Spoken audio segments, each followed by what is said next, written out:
요한계시록 17장 15절에서 18절입니다. 음녀에 관한 말씀 마지막 부분입니다. 천사가 요한에게 말하는데 음녀가 앉아있는 물은 백성과 무리와 열국과 방언들이라고 알려줍니다. 앞에 음녀가 물 위에 앉았다 했죠. 짐승을 타고. 그리고 16절에 보면 요한에 보는 이 짐승이 열불, 그 열불이 열왕이라 했습니다. 열왕과 짐승이 음녀를 미워하여 음녀를 망하게 하고 음녀를 벌거벗게 하고 음녀의 살을 먹고 음녀를 불러 태웁니다. 17절에 하나님이 이렇게 하도록 열왕과 짐승 또 음녀까지도 이들의 마음 이렇게 하도록 하게 하신 거예요. 이렇게 해서 하나님의 뜻을 이루시는 겁니다. 이 모든 일들이 하나님이 말씀하신 대로 이루어지게 된다는 겁니다. 2000년 전에 예언하신 말씀인데 지금까지 이루어졌고 이루어지는 중이고 이루어집니다. 하나님의 말씀이 다 이루어지기까지 하나님이 쉬지 않으신다는 거죠. 18절에 너가 본 그 여자는 땅의 왕들을 다스리는 큰 성이라. 음녀가 큰 성이랍니다. 음녀가 곧 바벨론이랍니다. 바벨론이 곧 음녀랍니다. 큰 성 바벨론이 땅의 왕들을 다스리는 큰 성이랍니다. 앞에 음녀는 왕들을 미혹하는 음행케 하는 여자고요. 뭔가 통하지 않습니까? 이 음녀가 온 세상 위에 앉아 음녀라는 거. 세상 임금만 아니라 세상 사람을 음행에 취하게 하는 2절에 보면 음행의 포도주에 취하게 하는 육체의 음탕함도 음행이고요. 믿음에서 예수님을 온전히 믿지 못하고 세상과 더불어 믿는 것, 이 또한 음행입니다. 음녀가 그런 음행을 사람들에게 퍼뜨리는 겁니다. 이런 음행에서 벗어나려면 오직 말씀입니다. 말씀인데요. 이것저것 습관 말씀이 아니고 오직 말씀입니다. 사실은 교회 다니는 사람들이 오직 말씀이라고 말은 하죠. 근데 진짜 오직 말씀인지는 그건 별개의 문제입니다. 진짜 오직 말씀하려면 우리 개개인이 말씀을 읽어야 하고 말씀에 기초해야 하고 말씀을 이루는데 전력을 다해야 합니다. 이렇게 할 때에 오직 말씀이라고 말을 할 수 있죠. 그런데 오직 말씀, 오직 성경이 그냥 하나의 관용어가 돼가지고 그냥 막 쓰는 말이 되고 말았습니다. 우리는 그렇게 되지 맙시다. 오직 말씀, 성경을 들을 때 마음 다 잡았어. 성경 읽어야지. 성경을 생각해야지. 성경 배워야지. 성경대로 살아야지. 하는 마음을 가집시다. 그 음녀의 음행의 포도주. 이 표현을 잊지 마요. 술 먹으면 취하잖아요. 첫 잔에 취하겠습니까? 먹을수록 취하죠. 처음에는 괜찮다 해요. 그 술, 교회에 있으면서도 술 마셔도 된다 하는 사람들 하는 말이 있죠. 취하지 않으면 되지. 말장난인 거 아시죠? 처음에는 안 취하죠. 마시면 또 마시면 취합니다. 교회도 그래요.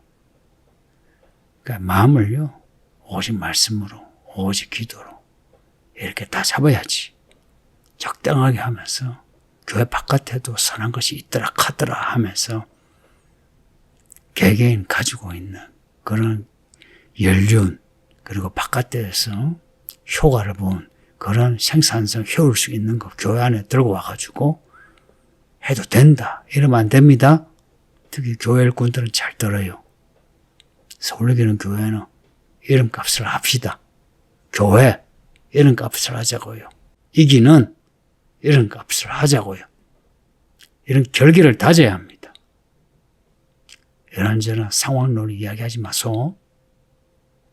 특히나 이 시대 천주교는 확실히 엄야의 물이고요. 그 천주교와 유사한 그러한 교리라든지 종교식이라든지 시스템이라든지 하는 일이라든지 쫓아가면 안 됩니다. 교회는 독특합니다. 그리스도의 몸이라 하잖아요. 우리들의 모임이기도 하지만 아무나 모임이 교회가 아니고요. 그리스도의 부르심을 받고 택함을 받은 사람들이 교회의 몸인 겁니다. 짐승과 열왕이 하나인 거 아시죠? 열왕이 짐승을 중심으로 모든 권세를 몰아주고 짐승은 절대 권력을 가지게 되죠. 해서 짐승의 정치적인 권력, 엄리의 종교적인 권력, 합침으로 전 세계를 지배하는데 보세요. 교회가 휴거되기 전에 그때는 엄려와 짐승이 하나가 돼요.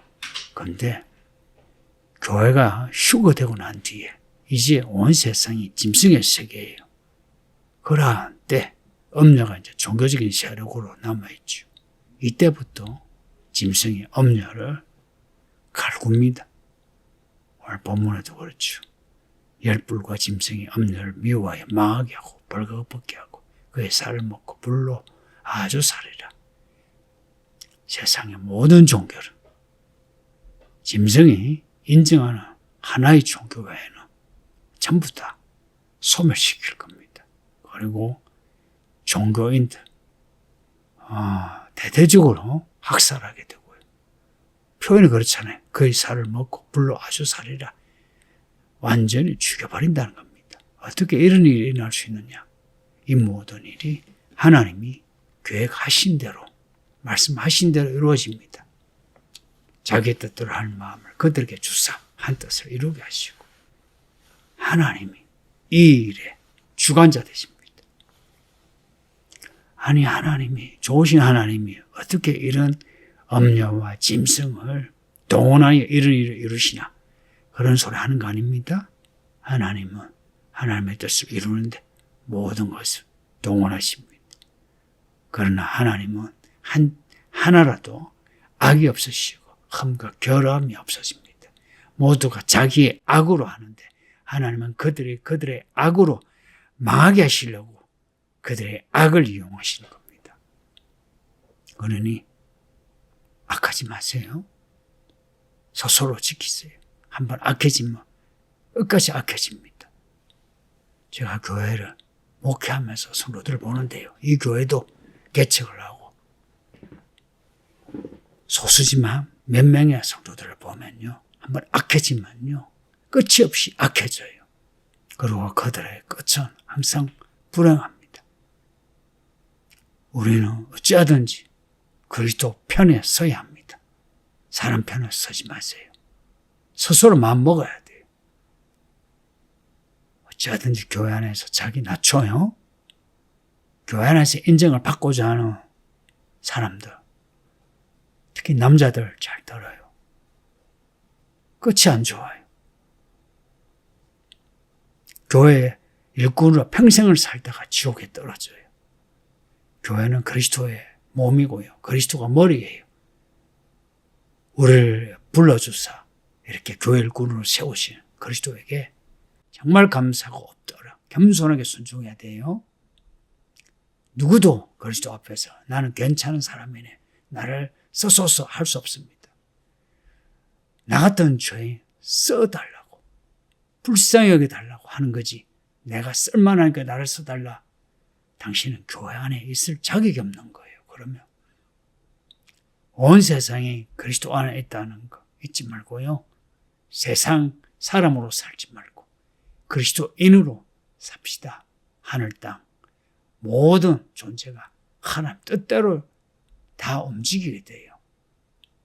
그런 하나님이 오늘 우리를 아시고 부르시고 이 복음을 접하게 하시고 때를 따라 돕는 은혜를 주시는 이 사랑을 받았으며 하나님의 말씀에 순종해야죠. 17절 보면 하나님의 말씀이 응하기까지 하심이라. 근데 이 원문을 보면 하나님의 말씀들이 응하기까지입니다. 요한계시록에서 처음 이 말씀이 나오는 1장 2절에 하나님의 말씀과 그리스도의 증거가 나오는데 그 말씀은 단수예요. 하나님의 말씀, word, 단수예요. 그런데 요 말씀은 말씀들 복수예요. 뒤에 요한계시록 마지막에 나오는 이 두루마리 예언의 말씀을 제하여버리며 이 두루마리 예언의 말씀에서 제하여버리며 반복이 되는데요. 이때 말씀은 또한 복수입니다. 왜 복수냐? 7인의 두루마리예요. 두루마리가 하나가 아니고요. 7인, 7나팔, 7대접. 그 두루마리가 하나하나 봉인되어 있는 거예요. 하나 떼고 하나 떼고 하나 떼고 말씀드린 겁니다. 이 말씀들을 모으면 전체를 또한 하나님의 말씀 통칭할 수 있는 거예요. 그러나 이 하나님의 말씀들이 응하기까지란 것은 지금 어린 양이 떼시는 7인의 이 말씀들이 다 이루어지기까지 하나님이 쉬지 않으십니다. 세상에 살지만 세상에 속한 사람 되지 말고 하나님의 사람으로 삽시다. 기도합니다. 아버지 하나님 감사합니다. 이 마지막 때 더욱 말씀에 집중하게 해주소서. 정신 딱 차리고 그리스도인으로 진짜 믿음으로 살게 해주소서. 어느 때보다 더 밀도 높게 말씀을 순종하고 말씀을 말로 행동으로 표현하게 하소서. 예수님 이름으로 기도합니다. 아멘.